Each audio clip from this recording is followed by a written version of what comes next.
Hey Sagittarius, welcome to your tarot session. Thank you so much for joining me today. I'm gonna be diving right into your reading and I'm gonna pick the general energy first. Okay. Ace of Wands.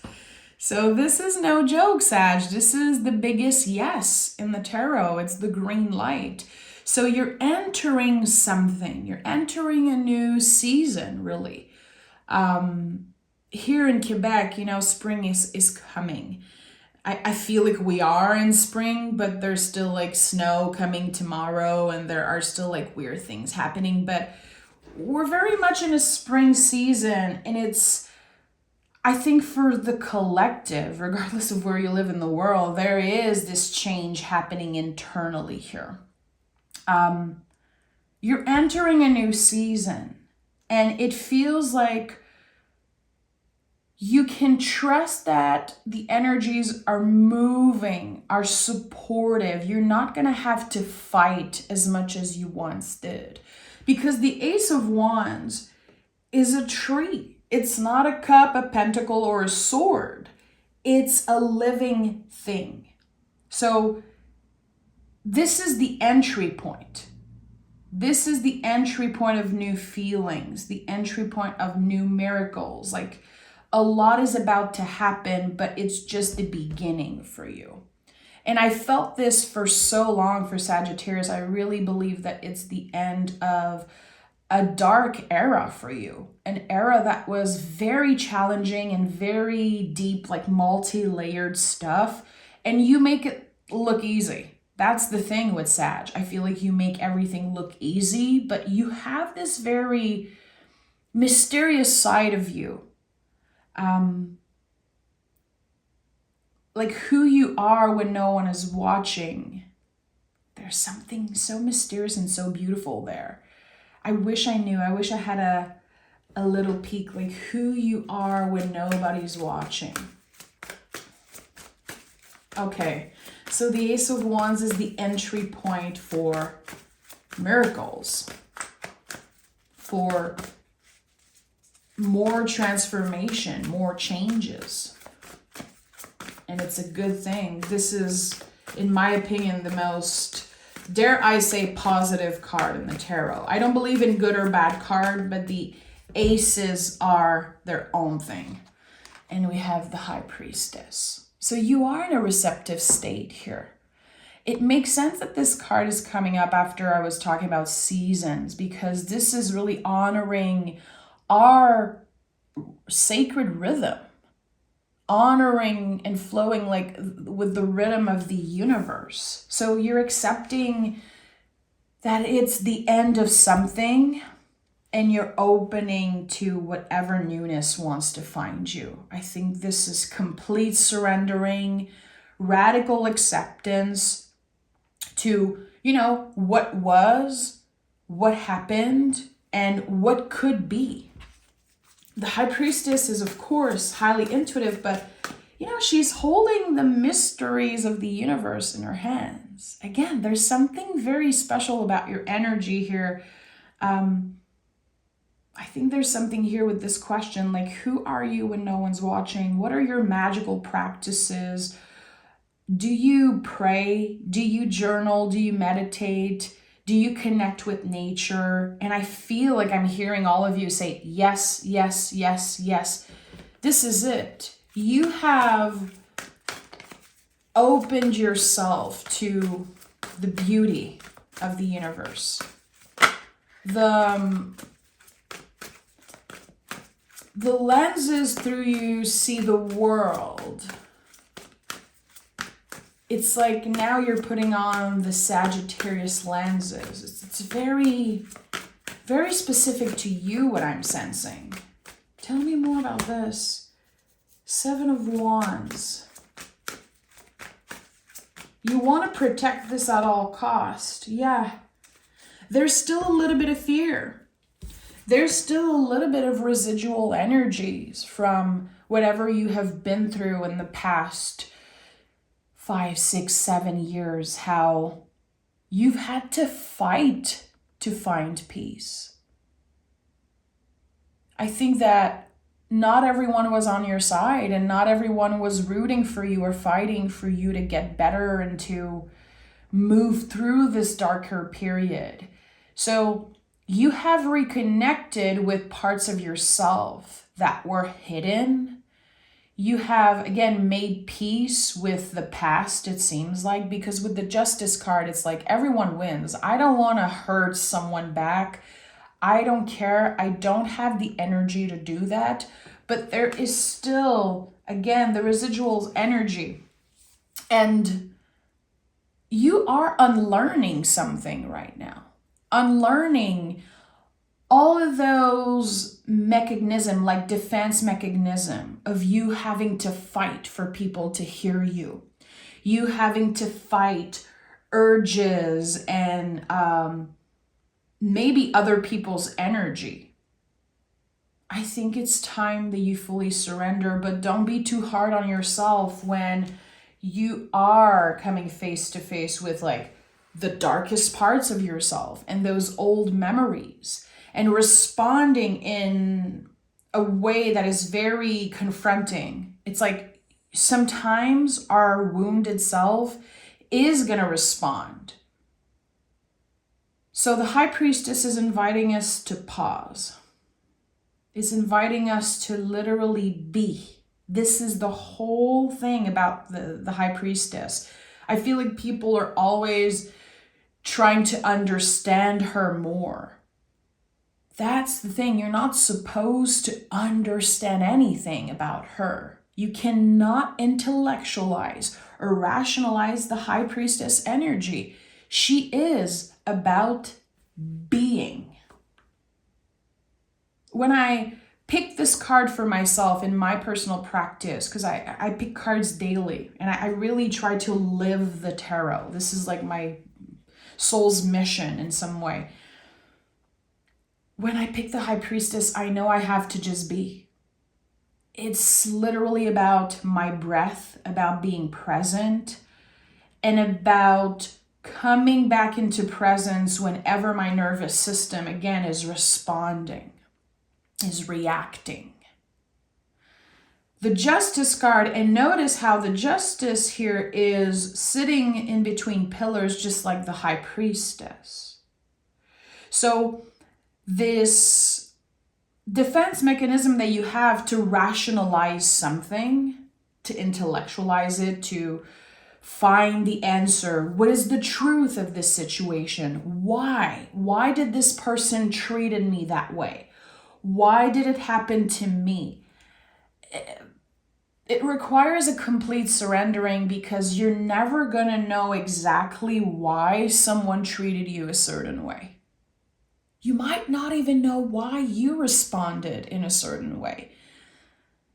So many energies are at play here. So many layers. And again, different rhythms and different seasons. And I think that the most important thing for you in this moment is to accept, I am done with this season. I am ready to flourish. I am ready to embrace the spring energy like never before. So this tells me that you're about to see, to witness the first sprout of a seed that you planted a very long time ago. Something that you manifested a very long time ago is about to happen in the most natural way possible. It's not forced. Again, it required a complete surrendering, and I think you've been mastering that. Yeah, look at that, Four of Swords. I don't know what you've been doing. Again, I don't know who you are when nobody's watching. But when you recharge, when you unplug, because the Four of Swords to me is so much about stepping away from our phones, stepping away from the screens, giving our nervous system a little bit of time to rest. And I want to be careful when I say stepping away from screens because, to be honest, my nervous system absolutely loves to just rewatch comfort movies or comfort like series that I love. So maybe for you, TV is like this recharging space, but there's definitely something about phones and about apps and, giving people access to us all the time.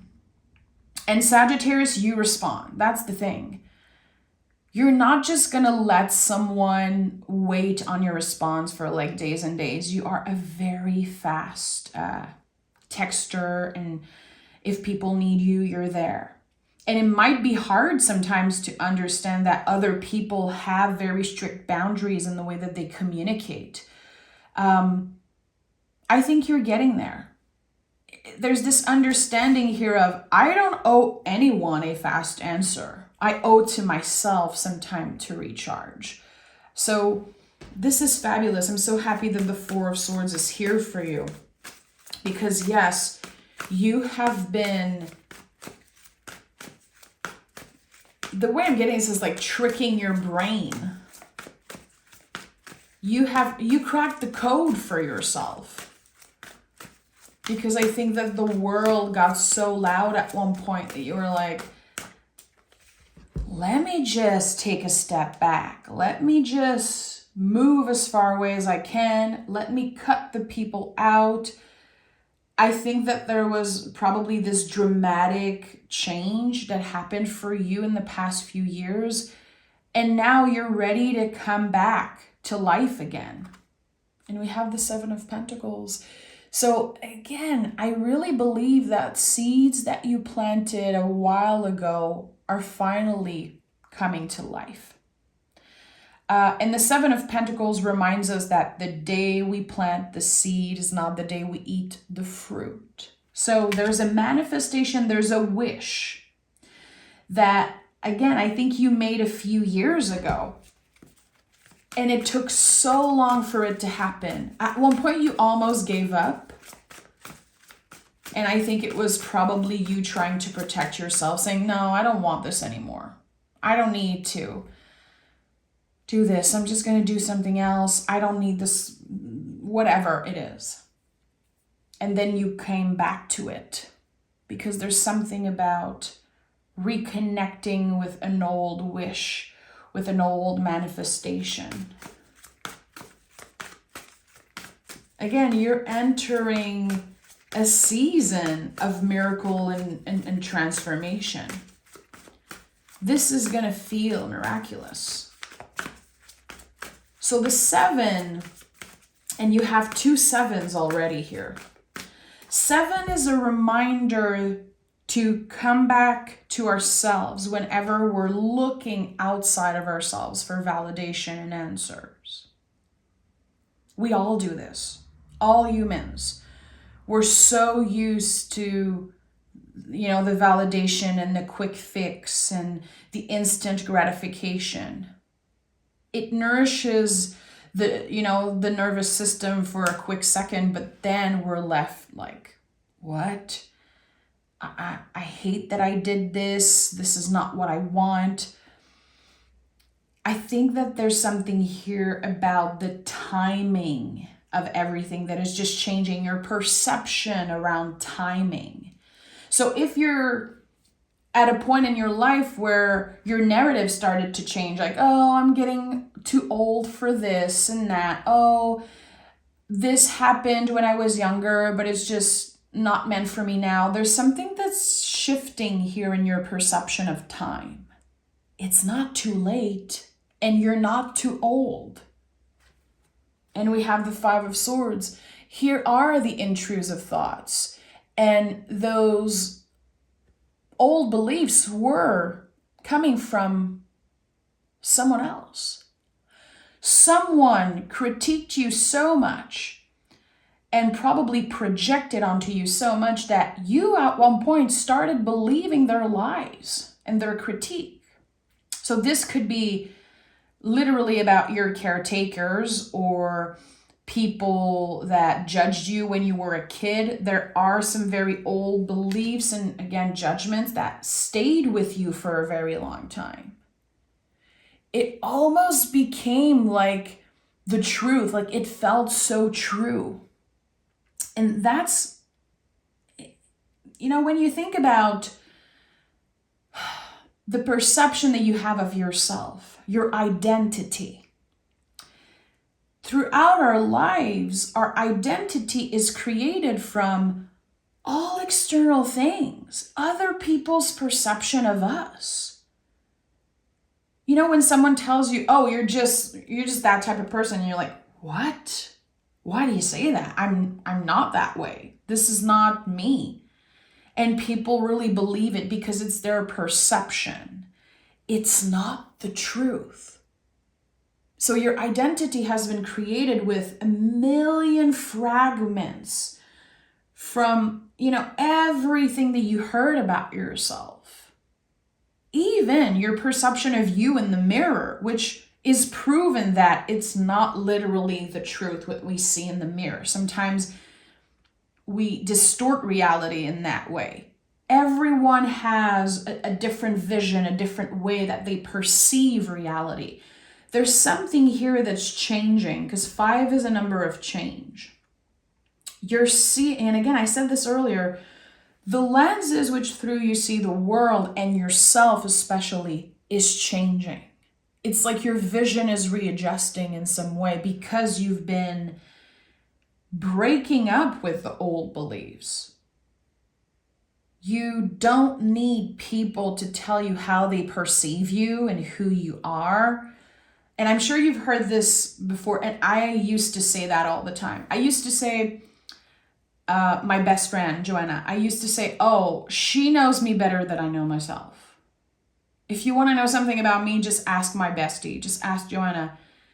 And now that I'm 35 years old, almost 36, this is so far from the truth. So far from the truth. No one knows me better than I know myself. Not even my husband, which I've been living with him for 13 years. I don't even think now, to this day, I don't think my belief is that he knows me better than I know myself. That is like the epitome of giving our power away. Anyway, they know me better. They have their perception, but now your truth is changing. And that's been coming up, I think, in the Libra reading, if ever you have Libra placements. Your truth is rising up to the surface. Again, like a first sprout of a seed. And you cannot identify yourself in ways that, again, make sense to others. You're way past that, my friend. You're way past that. We have the 3 of Cups, the Sun.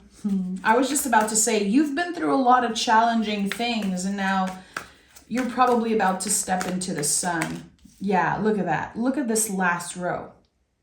So 3 of Cups. 3 of Cups is my card for guides, the invisible family, the beloved dead. And I know that the traditional interpretation of this card is our soul family, our squad, our besties. And I think it's valid, but the way that I lived this card since day one was always about my spirit team. This is the card that connects me to them. As you are standing in the high priestess, chair, you're sitting and being so receptive, just like the high priestess. Your intuitive channel is more open than ever. It doesn't take you an extra effort to see the synchronicities, to see the magic. It lives within you. It is all around you. Again, I asked you earlier, who are you when no one's watching? Are you connecting with nature? Are you talking to animals? Are you smelling, the air, the fresh air, and all of the flowers and all the things? Because magic, yes, again, it can be coming up through all the numbers and synchronicities, but there is the foundation of it that is so present everywhere that we go. It's always there. It's always accessible. And I think that it already started shifting your perception of the world, your perception of what living is, what it means to be. And with the Sun card and the Nine of Pentacles, Sag, listen, again, you're about to step into the sun. This makes so much sense. You're entering a brand new season, and I think that the shift is going to be instant. Literally waking up one morning and just opening your eyes and saying, wow, okay, the energies have shifted. People are going to say this to you. There's definitely going to be some type of confirmation. Like, do you feel the energy shifting? Something is just coming to life within me. There's going to be the sense that you're waking up from a long, long nap, waking up from a long dream, and your perception of reality is shifting in the most beautiful way. Part of it is that I think that you don't need as much as you needed in the past, especially when it comes to the material. You don't need as much as you once needed because you are so deeply rooted in who you are. And I think that you've experienced a previous personal season where you've cut everything out. It could have been that something meaningful was taken away from you. It could have been that you were tested by everyone in your life, that maybe you relocated. Maybe you did this big life move and shift. And I think it was a solitary path for you. Doesn't mean that you were alone, but what you've experienced and what you're about to step in is not something that you can explain.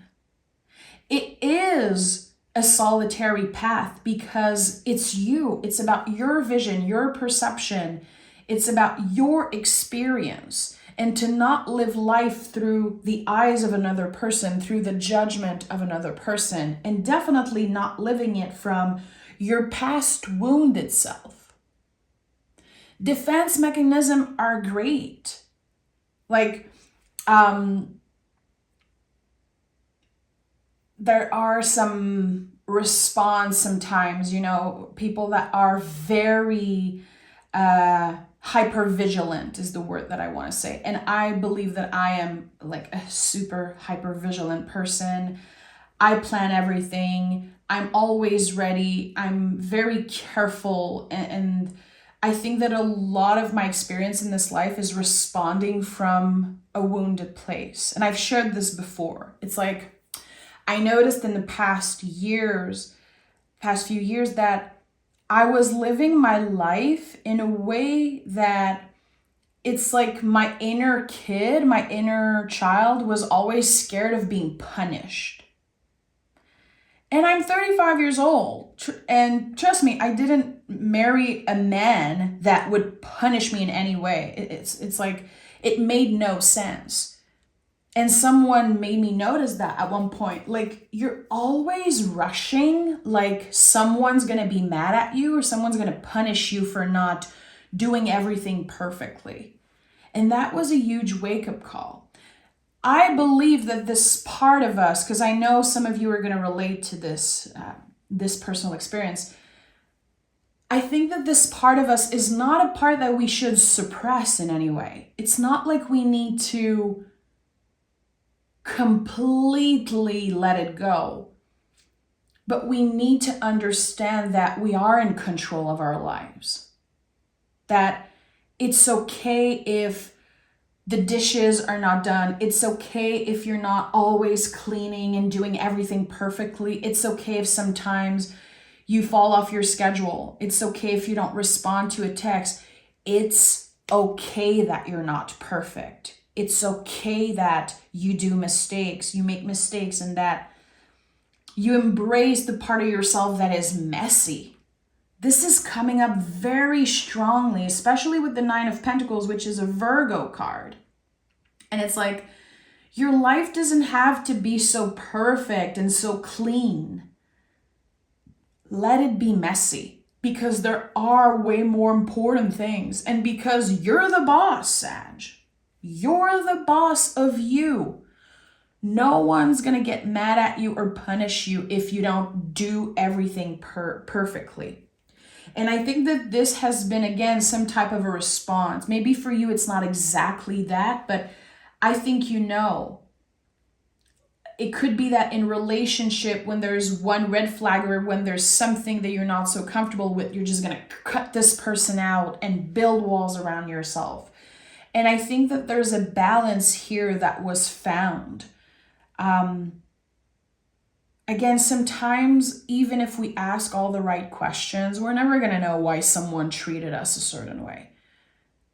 We're never going to understand why our parents and their parents did things a certain way.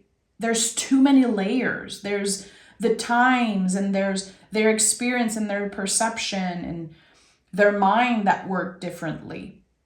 The most important thing here is that you have been breaking the chain, you have been breaking the cycle, and you're still doing it. It's a practice. It's not like you're done one day and never looking back, but you're maintaining this practice, and it's keeping you in that receptive state, receiving anything that you can imagine, really. Whatever your heart wants, whatever you actually need the most. And I think that, again, you're stepping in a season of miracle and transformation. Like, I really, really believe that with all of my heart. Let's pick some oracle cards for Sag.